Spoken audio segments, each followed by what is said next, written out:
బీన్స్ని అటు ఇటు తొడుమలు వలిచి శుభ్రంగా కడిగి తీసుకోవాలి. వీటిని చిన్న చిన్న ముక్కలుగా కట్ చేసి కుక్కర్లో వేసి 2 గ్లాసుల వాటర్ పోసి 3 విజిల్స్ వచ్చే వరకు బాగా ఉడకనివ్వాలి. ఉడికిన బీన్స్ని ఒక వడే పాత్రలో వేసి వడే కడదాం.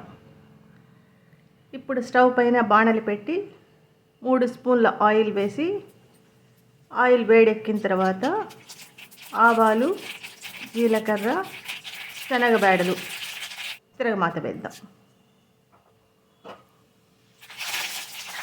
తిరగమాత వేగాక ఇందులో ఒక ఉల్లిపాయ సన్నగా కట్ చేసి వేసి అందులో కొంచెం కరివేపాకు వేద్దాం.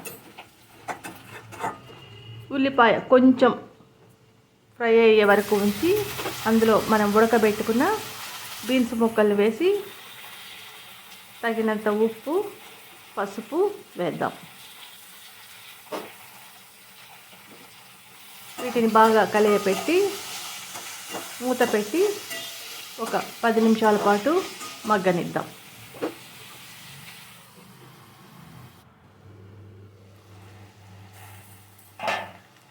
ఇవి మాడకుండా మధ్య మధ్యలో కలియపెట్టుకుంటూ కూర కొంచెం ఫ్రై అయ్యే వరకు ఉంచుదాం.